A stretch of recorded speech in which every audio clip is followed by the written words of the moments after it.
ದೇವರ ನಾಮಕ್ಕೆ ಸ್ತೋತ್ರವಾಗಲಿ. ನನ್ನ ಸಹೋದರ ಸಹೋದರಿಯರೇ, ಇಂದು ನಾವು ಯೋಹಾನನು ಬರೆದ ಸುವಾರ್ತೆ 1ನೇ ಅಧ್ಯಾಯ 1-5 ವಾಕ್ಯಗಳನ್ನು ನೋಡಿಕೊಳ್ಳೋಣ. ಇಲ್ಲಿ ದೇವರ ವಾಕ್ಯ ಹೀಗೆ ಹೇಳುತ್ತದೆ: ಆದಿಯಲ್ಲಿ ವಾಕ್ಯವಿತ್ತು, ಆ ವಾಕ್ಯವು ದೇವರ ಬಳಿಯಲ್ಲಿತ್ತು, ಆ ವಾಕ್ಯವು ದೇವರಾಗಿತ್ತು. ಆ ವಾಕ್ಯ ಎಂಬುವನು ಆದಿಯಲ್ಲಿ ದೇವರ ಬಳಿಯಲ್ಲಿ ಇದ್ದನು. ಆತನ ಮೂಲಕವಾಗಿ ಸಮಸ್ತವು ಉಂಟಾಯಿತು. ಉಂಟಾಗಿರುವ ವಸ್ತುಗಳಲ್ಲಿ ಆತನಿಲ್ಲದೆ ಒಂದಾದರೂ ಉಂಟಾಗಲಿಲ್ಲ. ಆತನಲ್ಲಿ ಜೀವವಿತ್ತು, ಆ ಜೀವವು ಮನುಷ್ಯರಿಗೆ ಬೆಳಕಾಗಿತ್ತು. ಆ ಬೆಳಕು ಕತ್ತಲಲ್ಲಿ ಪ್ರಕಾಶಿಸುತ್ತದೆ, ಕತ್ತಲು ಅದನ್ನು ಮುಸುಕಲಿಲ್ಲ ಎಂಬುದಾಗಿ ನಾವು ನೋಡುತ್ತೇವೆ. ದೇವರ ಪ್ರಿಯ ಮಕ್ಕಳೇ, ಇಲ್ಲಿ ಆದಿಯಲ್ಲಿ ವಾಕ್ಯವಿತ್ತು ಎಂಬುದಾಗಿ ನಾವು ನೋಡುವಾಗ, ದೇವರು ಆದಿಯಲ್ಲಿಯೇ ಇದ್ದನು ಮತ್ತು ಆತನ ಮೂಲಕವಾಗಿ, ಅಂದರೆ ದೇವರ ವಾಕ್ಯವು ದೇವರ ಬಳಿಯಲ್ಲೇ ಇತ್ತು ಎಂಬುದಾಗಿ ನಾವು ನೋಡುವಾಗ, ಕ್ರಿಸ್ತ ಯೇಸು ದೇವರ ಬಳಿಯಲ್ಲಿ ಇದ್ದನು ಮತ್ತು ಆ ವಾಕ್ಯವೇ ದೇವರಾಗಿತ್ತು. ಅಂದರೆ ಆ ವಾಕ್ಯ ಎಂಬುವನು, ಅಂದರೆ ಯೇಸು ಕ್ರಿಸ್ತನು ದೇವರಾಗಿದ್ದನು ಮತ್ತು ಆದಿಯಲ್ಲಿಯೇ ದೇವರ ಬಳಿಯಲ್ಲಿ ಇದ್ದನು. ಆ ವಾಕ್ಯ ಎಂಬುದರೆ ಯೇಸು ಕ್ರಿಸ್ತನು ಆದಿಯಲ್ಲಿ ದೇವರ ಬಳಿಯಲ್ಲಿ ಇದ್ದನು. ಮತ್ತು ಇಲ್ಲಿ ನಾವು ನೋಡುವಾಗ 3ನೇ ವಾಕ್ಯ, ಆತನ ಮೂಲಕವಾಗಿ, ಅಂದರೆ ಯೇಸು ಕ್ರಿಸ್ತನ ಮೂಲಕವಾಗಿ ಸಮಸ್ತವೂ ಉಂಟಾಯಿತು.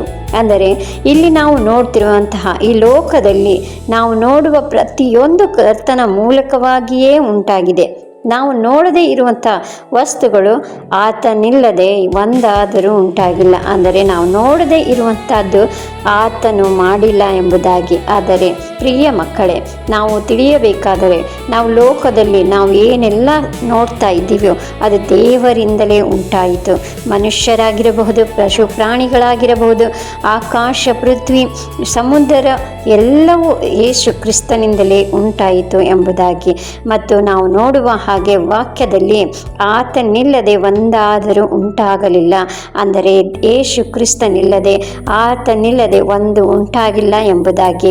ಅದೇ ರೀತಿಯಾಗಿ ಆತನಲ್ಲಿ ಜೀವವಿತ್ತು, ಅಂದರೆ ಯೇಸು ಕ್ರಿಸ್ತನಲ್ಲಿ ಮೊದಲೇ ಜೀವವಿತ್ತು. ಅಂದರೆ ಆತನು ಯುಗ ಯುಗಾಂತರಗಳಲ್ಲಿ ಜೀವಿಸುವಾಗಿದ್ದನು ಎಂಬುದಾಗಿ ನಾವು ನೋಡುತ್ತೇವೆ. ಅದೇ ರೀತಿ ಪ್ರಿಯ ಮಕ್ಕಳೇ, ಆತನಿಲ್ಲದೆ ಏನು ಒಂದಾದರೂ ಉಂಟಾಗಲಿಲ್ಲ. ಆತನಲ್ಲಿ ಜೀವವಿತ್ತು, ಆ ಜೀವವು ಮನುಷ್ಯರಿಗೆ ಬೆಳಕಾಗಿತ್ತು ಎಂಬುದಾಗಿ ನಾವು ನೋಡುವಾಗ, ಆ ಜೀವವಾಗಿರುವಂಥ ಯೇಸು ಕ್ರಿಸ್ತನು ನಮ್ಮೆಲ್ಲರಿಗೆ ಬೆಳಕಾಗಿದ್ದನು. ನಾವು ನೋಡುವ ಹಾಗೆ ಆತನೇ ನಿಜವಾದ ದೇವರೆಂಬುದಾಗಿ ನಾವು ನೋಡುವಾಗ, ಯಾರ್ಯಾರು ಆತನನ್ನ ನಾವು ನೋಡುವ ಒಂದು ವಾಕ್ಯ ನಾವು ನೋಡೋಣ. ರೋಮಾಪುರದವರು ಬರೆದ ಪತ್ರಿಕೆಯಲ್ಲಿ 10ನೇ ಅಧ್ಯಾಯ 9 ಮತ್ತು 10ನೇ ವಚನವನ್ನು ನಾವು ನೋಡುವಾಗ, ಅಲ್ಲಿ 9ನೇ ವಚನ ಹೀಗೆ ಹೇಳುತ್ತದೆ: ನೀನು ಯೇಸುವನ್ನು ಕರ್ತನೆಂದು ನಿನ್ನ ಬಾಯಿಂದ ಅರಿಕೆ ಮಾಡಿ, ದೇವರು ಆತನನ್ನು ಸತ್ತವರೊಳಗಿಂದ ಎಬ್ಬಿಸಿದನೆಂದು ನಿನ್ನ ಹೃದಯದಲ್ಲಿ ನಂಬಿದರೆ ರಕ್ಷಿಸಲ್ಪಡುವಿ ಎಂಬುದಾಗಿ. ಅದೇ ರೀತಿಯಾಗಿ, ಅಂದರೆ ದೇವರು ಯೇಸುವನ್ನೇ ಕರ್ತನೆಂದು, ಅಂದರೆ ದೇವರೆಂದು ನಾವು ಬಾಯಿಂದ ಅರಿಕೆ ಮಾಡಬೇಕು.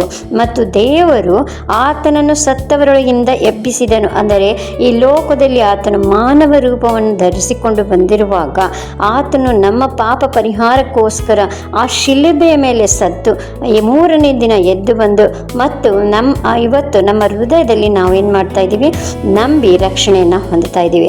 ಪ್ರಿಯ ಮಕ್ಕಳೇ, ನಮ್ಮ 10ನೇ ವಾಕ್ಯದಲ್ಲಿ ನೋಡುವ ಹಾಗೆ, ನಾವು ದೇವರ ವಾಕ್ಯ ನಮಗೆ ತಿಳಿಸಲ್ಪಡುತ್ತದೆ. ರೋಮಾಪುರದ ಪತ್ರಿಕೆ 10ನೇ ಅಧ್ಯಾಯದಲ್ಲಿ 10ನೇ ವಾಕ್ಯ ಹೀಗೆ ಹೇಳುತ್ತದೆ: ಹೃದಯದಿಂದ ನಂಬುವುದರ ಮೂಲಕ ನೀತಿಯು ದೊರಕುತ್ತದೆ, ಬಾಯಿಂದ ಅರಿಕೆ ಮಾಡುವುದರ ಮೂಲಕ ರಕ್ಷಣೆ ಆಗುತ್ತದೆ ಎಂಬುದಾಗಿ. ಪ್ರಿಯ ಸಹೋದರ ಸಹೋದರಿಯರೇ, ಹೃದಯದಿಂದ ನಂಬುವುದರ ಮೂಲಕ, ಅಂದರೆ ನಾವು ಯೇಸು ಕ್ರಿಸ್ತನನ್ನು ಕರ್ತನೆಂದು ನಂಬುವುದರ ಮೂಲಕ ನಾವು ನೀತಿವಂತರಾಗುತ್ತೇವೆ. ಮತ್ತು ಬಾಯಿಂದ ಅರಿಕೆ ಮಾಡುವುದರ ಮೂಲಕ ನಾವು ರಕ್ಷಣೆಯನ್ನು ಹೊಂದುತ್ತೇವೆ. ಅಂದರೆ ದೇವರ ವಾಕ್ಯ ಹೇಳ್ತದೆ, ನಮಗೆಲ್ಲರಿಗೂ ರಕ್ಷಣೆ ಬೇಕೆಂಬುದಾಗಿ. ಆ ರಕ್ಷಣೆ ಯಾವುದೆಂದರೆ, ನಾವು ಈ ಲೋಕದಿಂದ ಹೋದರೂ, ಅಂದರೆ ಸತ್ತರೂ ಕೂಡ ನಾವು ಪುನರುತ್ಥಾನದಲ್ಲಿ, ಅಂದರೆ ಯೇಸು ಕ್ರಿಸ್ತನ ಸನ್ನಿಧಾನದಲ್ಲಿ ಮತ್ತೆ ಅನಂತ ಜೀವನದಲ್ಲಿ ಜೀವಿಸುವ ಒಂದು ರಕ್ಷಣೆ ದೇವರಿಂದ ದೊರೆಯುತ್ತದೆ. ಅಂದರೆ ಯೇಸು ಕ್ರಿಸ್ತನಿಂದ ನಮಗೆ ದೊರೆಯುತ್ತದೆ.